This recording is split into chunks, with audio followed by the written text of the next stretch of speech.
All right, ladies and gentlemen, welcome back to Let's Talk Rockets episode number 30. It's Monday, July 3rd. Hope you guys all had a great 4th of July weekend. 4th of July is tomorrow, man. It's already July here.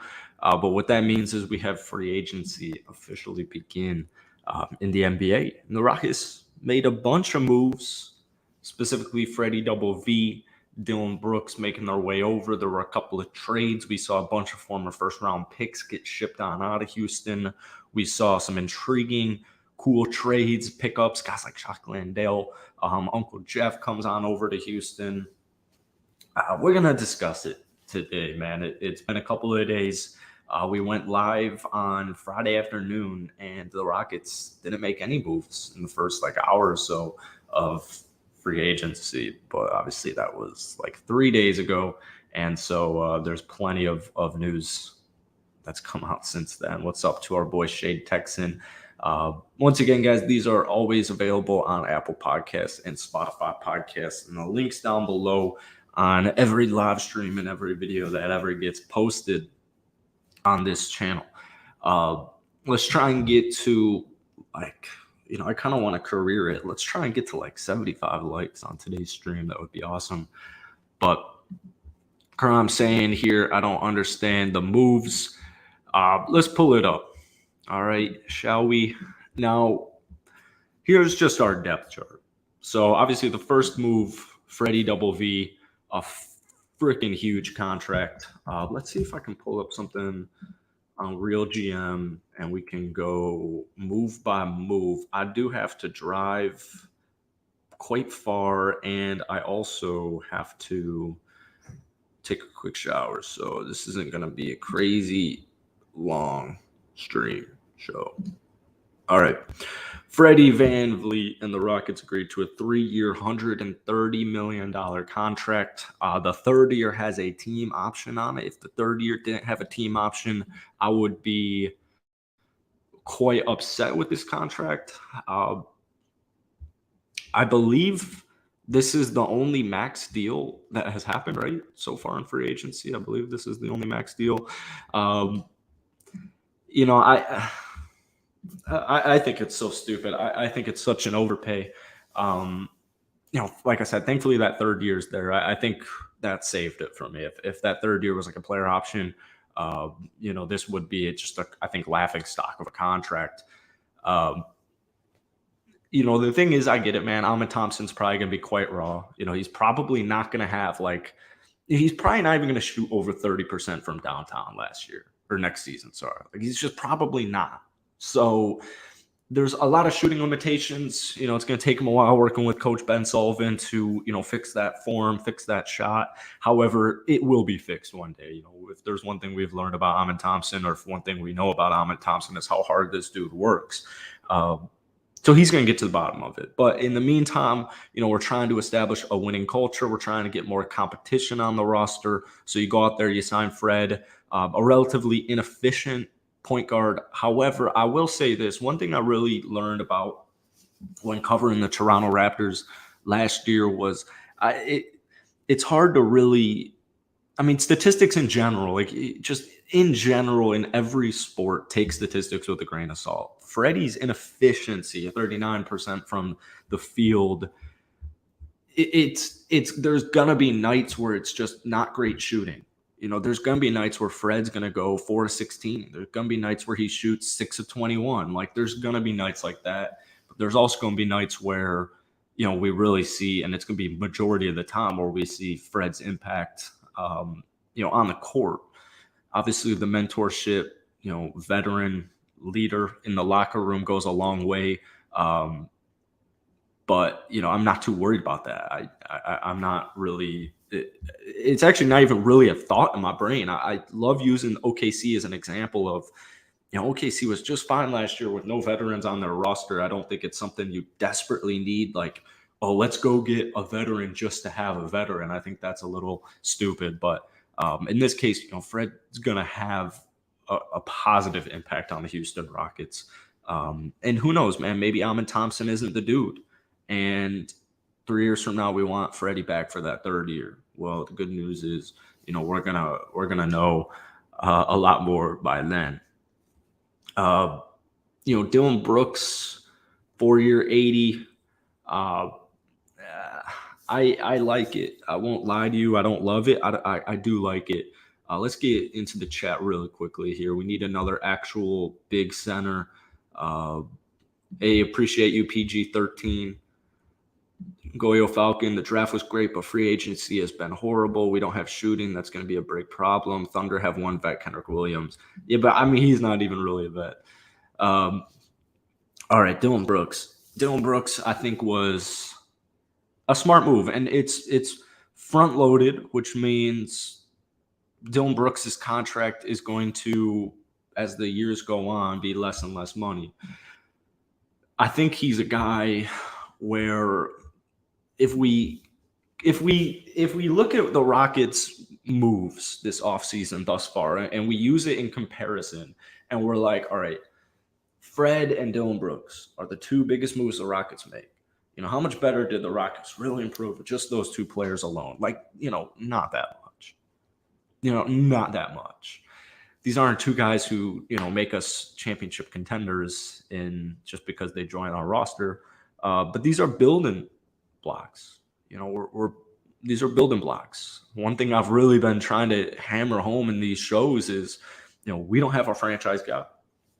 And that's perfectly fine, man, that we don't have a franchise guy. It could be Jalen Green. It could be Alperen Sengun. It could be Cam Whitmore. It could be Amen Thompson. It could be any one of these cats. What we do know is this. First off, I think our franchise player is Alperen Sengun. I'm becoming more and more. It could be fucking Tari Eason, dude. Tari Eason's a goddamn stud. Tari Eason is a future star in this league. Anyways, I digress. We need a defense. We need a defense. I get it, man. People don't think Dylan Brooks is a great three-point shooter. The last 2 seasons, he hasn't been great. What's he a career? 34.5% three-point shooter. That's perfectly fine.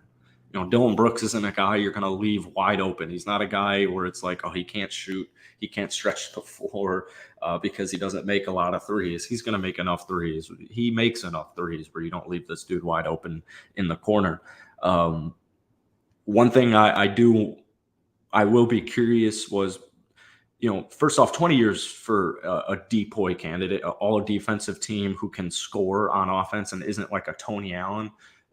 Those are valuable players. All right, Dylan Brooks will also have a positive impact on the Houston Rockets, and I don't think he's going to get in the way of Tari Eason, Cam Whitmore, Jabari Smith Jr., et cetera, et cetera. The best guys are going to play. The best guys are going to play, and I think Jabari and Tari long-term I think they're going to be so good. And it's going to be curious. It's going to be interesting to see with Tari Eason because, like I said, I think he's a star in this league. But now we have Dylan Brooks. So 20 years or $20 million for 4 years, $80 million contract. I don't know if we have exact specifics on that contract. Like I said, it's front loaded. So it's going to be more at the start, which is what we want, right? Because in 3 years from now, hopefully you're signing Alperen Sengun and Jalen Green to big time contracts because that's a good problem to have. What's up, Jacob? So for both of those moves, I mean, I would give them probably just a B. I like the flexibility that they were able to maintain and keep with those additions, while also improving your roster immediately. Just a couple of wins here and there, but in general, we're getting on the right direction. So those are the big moves, Freddie and Dylan. Like I said, long term is going to be interesting with both of those cats. I'd say both of them, honestly. I'm still, we have Summer League starting tonight. If you guys didn't know that, Summer League starts tonight. The Houston Rockets Summer League doesn't begin until Friday. I really am just so confident that when Amen Thompson plays basketball for us, everyone's going to be looking at that Freddie contract, be like, thank God it was 2 years. Because Amen Thompson needs to play as much as possible. But realistically, he's probably only going to average around 18 a night next year. Hopefully, he does what I'm thinking he's going to do and just balls out right out of the gate. And then so you have to play him more than 18 a night. But realistically, Amen's probably seeing around 18, max 22 minutes a night next season. All right.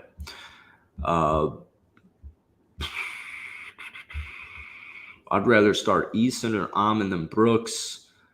I can understand it. Tari definitely shot needs some work. We saw a lot of improvements, especially with ball handling. I think if Tari Eason, keeps tightening his handle, I mean, that's a scary thought. We saw him towards the end of the season start to create for himself, which is scary for the rest of the league. But Tari Eason's not quite there yet to be a starting player on a playoff team, because that's what we want to be next year. We want to be a playoff team. Um, Ime Udoka is recruiting in free agency. It looks bad when the Rockets are wasting first round talent for nothing. Yeah, let me get into that.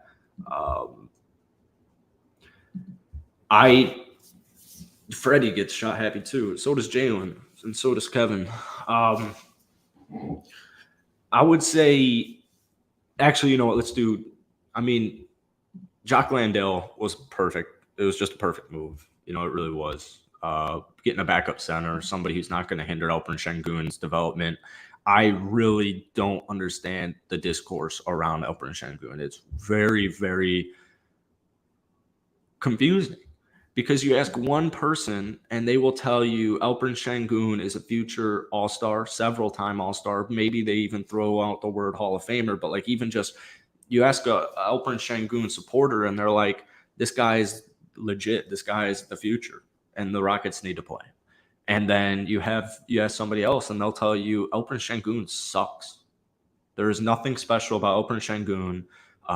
He's a little bit better than Christian Wood, but he can't protect the rim. He can't defend. He's slow. He's unathletic. And I don't know why we didn't get Brook Lopez, or whatever that would be. I think we look at a 20-year-old player who just is coming off 15 points, 9 rebounds, 4 assists, almost a steal and a block per game on very efficient shooting. And I'm like, that dude's a starter. So I am so glad. I think the Rockets' best move in free agency was not getting Brook Lopez. Not even for the length. I know Brook Lopez signed a 2-year contract. That's what all Rocket players, that's what we all wanted, were 2-year contracts. I'm telling you, man, Sengun is that good. And even if he's not that good, I would rather have this dude have the opportunity, going through a training camp, going through a off season, knowing he's the starting 5. That's what I want to see. His vision is so insane. I mean, this is a literal potential star here. And, if we want to get ahead of ourselves, this is a potential superstar. I have no reason to believe why he can't be that. I really don't. So much, and I hate the defense. I hate the defensive comeback for it, where it's like he's not good on defense. It's like, I don't really buy that, because Houston hasn't had a good defense in his entire tenure here, right? We've been a horrible defensive team. We've been a horrible offensive team in the last couple of seasons. We haven't been a good team. So, people look at these 20-year-old kids and they give up on them so fast. Like, it's just kind of crazy. And then we get into just probably the dumbest move I've seen Rafael Stone make, and that was just trading away Tata Washington Jr. I can't understand it at all. Let me see. Let's pull this up here. There's just so many ads on this. All right, nothing much to see here. So the Atlanta Hawks are acquiring Usman Garuba and Tata Washington Jr. from the Houston Rockets. The Hawks will also acquire draft compensation from the Rockets in the deal. Houston is clearing roster space to accommodate veteran additions during this free agency period. The Hawks are adding low-cost, team-controlled talent to the end of their bench. This made no sense to me. This trade, both players involved in it, made no sense to me. KJ going to the Clippers was fine. We've been talking about KJ moving for quite a while here. So let's take a look at the names on the screen here. Fred, Amin, Jalen, Kevin, Dylan, Tari, Cam, Jabari, Jayshawn, Alperen, Jock, Jeff Green. That's 12 players. All right. Why are we clearing? What are we clearing roster space for? I don't get it. There's 12 people on this list here. I don't get the whole clearing the roster. I think it was very stupid to let go of Usman Garuba. I understand it, though. I definitely understand getting rid of Usman Garuba. We haven't seen much from him offensively. We haven't seen much from Usman Garuba. I think this is bad talent management. I think I don't know what this is actually. I don't know if this was, Ime needs more space on the roster because, like I said, there's 12 guys on this team. One of those guys could have stayed. Ty should have stayed because what happens if Fred gets injured? What if Fred injures himself in 1 month for the entire season? Okay, well, Amin Thompson and Kevin Porter Jr. can play point guard. It'd probably be Amin. Ime views Kevin as a 6-man in a 2 spot, in a 2 guard role, which is what he is. Ty, honestly, if Freddie even were to go, even if a scenario like that were to happen, Ty wouldn't, come in. They wouldn't let Ty come in and be the, starting point guard for the next season, anyways. But I don't know, man. I must be watching something different because I still view Usman Garuba as crazy potential there. I believe he just turned 21, but let me fact check it. This is a guy who's very, he's only 21. He's 6'8". He's got a long wingspan.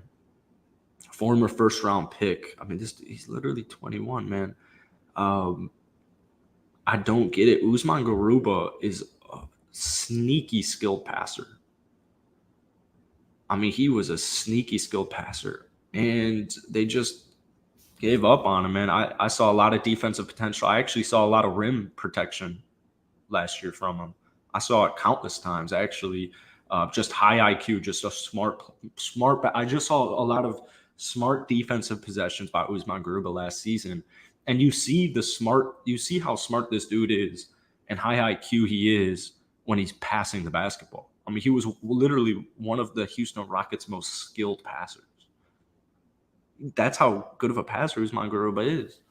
I mean, there was real potential there. But all right, you want to clear roster spots. I get it. Ty, another first-round pick. Josh Christopher, I totally get getting rid of him. I totally get it. We hadn't seen anything from Josh in quite some time. Whether you think that's due to coaching or whatever, a personal opinion, we haven't seen much from Jacob in a long time. I can't believe they let go of Ty. I can't believe that. So, 6th man of the year, given the green light. What's up, Gio? Appreciate you. Brooke Lopez lost of our players. I don't know why everyone overreacted in free agency was okay for us. Yeah. I think it was a good free agency. I think it's been a good, successful offseason for the Rockets. I think that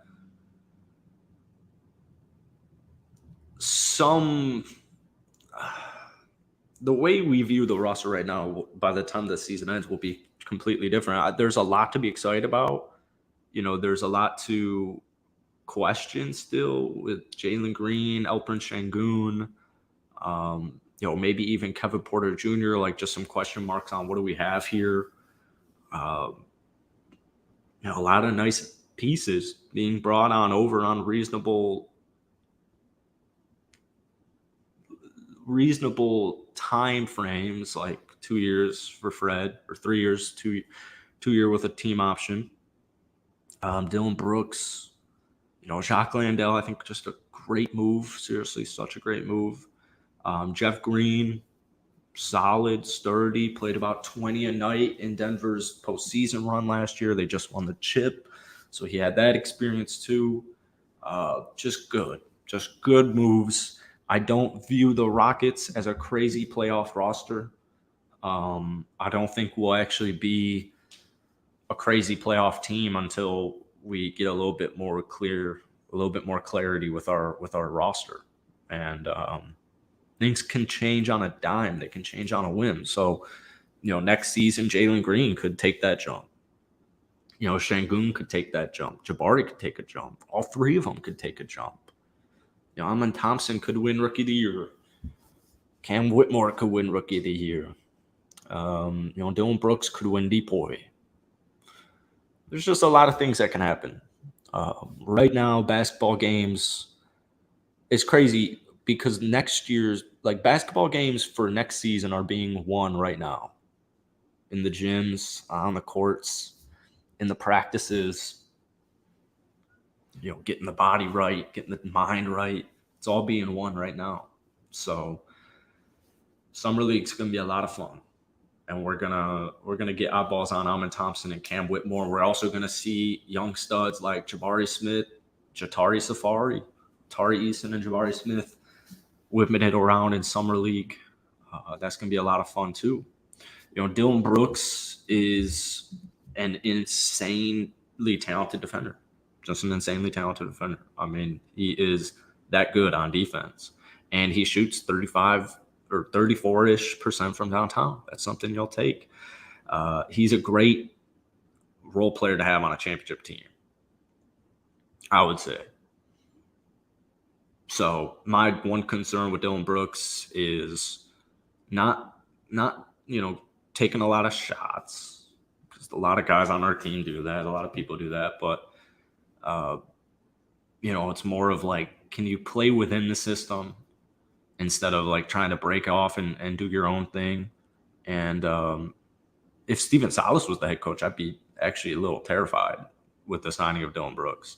But thankfully, Salas is gone, and Ime is going to get them all right. So the Ime hiring, just any concern I really have with our current roster or anything, it's nice to be reminded of, Ime Udoka is the new head coach. I mean, things are going to be fine. Ime knows what he's doing. Jalen Green could win MVP. The Rockets could, secure the 2 seed. Victor's Roddy, Rookie of the Year.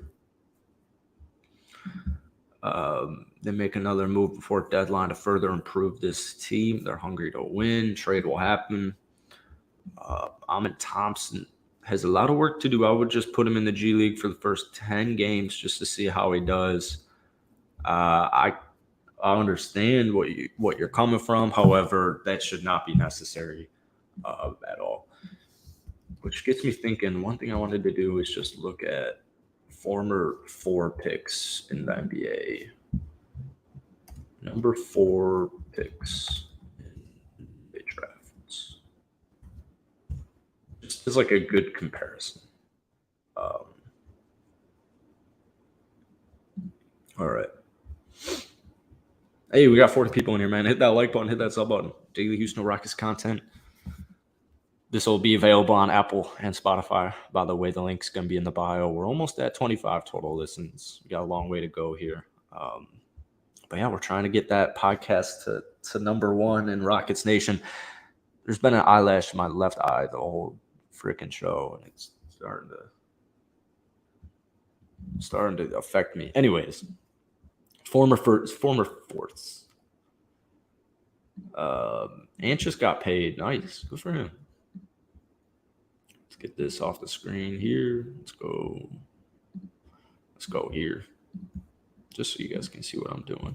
All right. Yeah. Alvin Thompson this year, Keegan Murray last year. Keegan had similar questions before Summer League. Scotty Barnes, Patrick Williams, a little bit different.